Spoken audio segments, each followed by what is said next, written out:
we move on to react to some of the top soccer headlines. And we have to start off with the U.S. men's national team opponent in the next international break for their Nations League quarterfinals has been revealed, and they'll be taking the likes of Jamaica on, which probably is the most difficult team that they could face in the quarterfinals. The other options was Suriname. Uh, the other options was Suriname. Who was the other options? It was Suriname. There was Costa Rica and Honduras. Yeah, Suriname, Costa Rica, Honduras, or I believe that's the other three options, and or Panama. But the U.S. draw Jamaica. Obviously, Jamaica is a team now, being managed by Steve McLaren. Um, so there's an unknown element to them. Um, with this, with what Steve McLaren is trying to create at Juventus, at Jamaica. This is a Jamaican team that has quality all over the pitch, has some players with some technique, has a good combination of athleticism and technique. The U.S. men's national team now have suffered a lot of injuries, and Folarin Balogun, Sergino Dest, Chris Richards most likely. These are players that are not going to be available in the U.S. men's national team. We saw them this international break. They're very, very thin. That Jamaica game is going to be, a must-win quarterfinal now. It's going to be big expectations for Pochettino, because that's when he'll really be judged.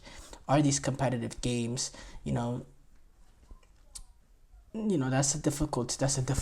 I'm not gonna lie. In my opinion, that will be difficult for the U.S. men's national team because of the sheer injuries, the sheer load of injuries that the U.S. men's national team players have. Are going through right now.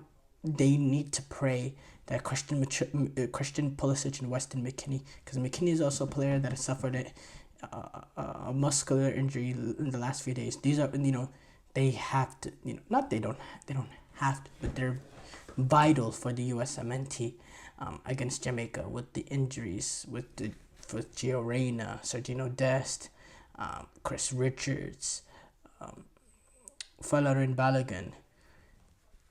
We think Timothy Weah should be available, but a lot of these players that weren't available in this window, we don't know for sure if they'll be back. So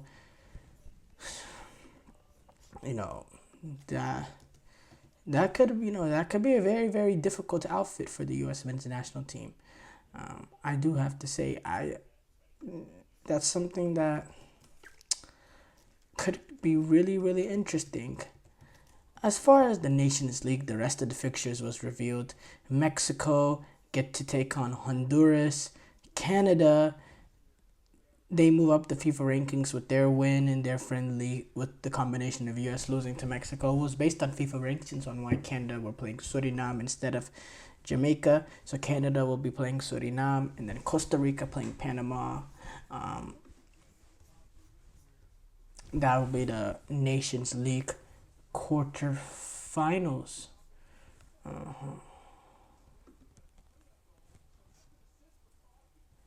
Chelsea have reportedly blocked Liverpool scouts from attending academy games at Cobham. According to some major sources, Chelsea have turned down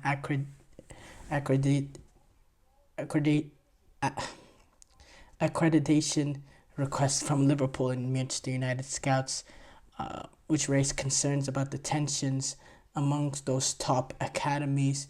Liverpool have accused Chelsea of being the first to make these sort of restrictions, but Chelsea have denied those allegations. Liverpool have also claimed that Chelsea scouts have never been blocked from attending games on Merseyside, and that they're essentially sending a warning out to Chelsea that they will that they'd have to apply for access in the future, and their applications are going to be denied in terms of retaliation. It's it's been suggested that Chelsea has started doing this because of Liverpool trying to poach their Chelsea, the Cobham 16-year-old starlet Rio Nugamoha, who's widely regarded as one of the most promising players to come out of Cobham for a few years now. And after that, he was lured to Kirkby. There was a Chelsea were very, very frustrated from that. Very, very frustrated with that they were able to, to sign Rio Nugamoha, which is a player that Chelsea really saw really saw potential. He was a really highly rated young youth player. So yeah, obviously I think that's really weak for your Chelsea to do that. But look, that's something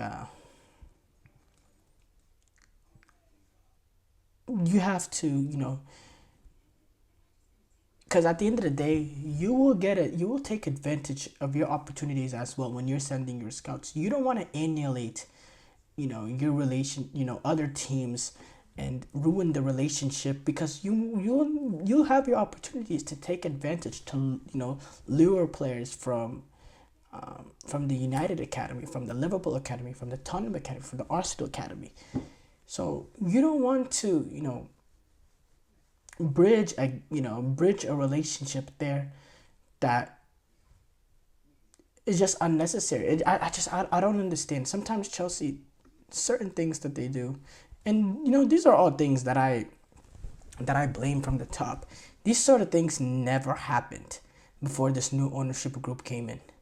Never, ever, ever happened. But yeah, Canada's women's national team, obviously they had an issue at the Olympic Games with the whole Spygate and all that, Spygate 2.0. Now the Canada soccer has revealed an interim coaching staff for the women's national team, because the Bev Priestman still is suspended after the Olympic spy drone scandal, in which FIFA suspended Priestman for 1 year due to offensive behavior in violation of the principles of fair play. Because of the drone controversy there, the IOC, the Canadian Olympic Committee also, were very involved with that. And in my opinion, I think this sort of incident gets even more exasperated. I can't say any words today, with the Olympic Games, with the fact that it's in the Olympic Games, because in the FIFA Women's World Cup, there's a scope there, right? But when it's the Olympics, all sports are all coming together and all the eyes are on you. And when you do something like that, and when you become on the headlines, like when you get on the Olympic headlines for something like that, it just makes it a little bit worse. And then now this sparked a bigger investigation in which TSN was able to release a report that alleged that Canada men's and women's soccer team have done this for a very, very long time.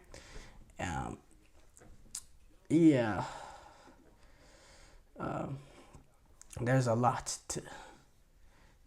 to unpack there. We just don't have time to do that here, though. Short break. Thank you guys for tuning into the GSMC Soccer Podcast, brought to you by the GSMC Sports Network. Your support means a lot to us, so please remember to subscribe to the show and leave a positive review. It really does make a difference. We also invite you to follow us on Facebook, Twitter, TikTok, and Instagram for more content and updates. So thank you once again, and have a wonderful, wonderful day.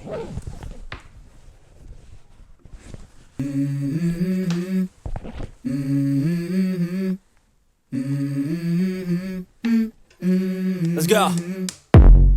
I wake up to a little bit of drool on my pillow.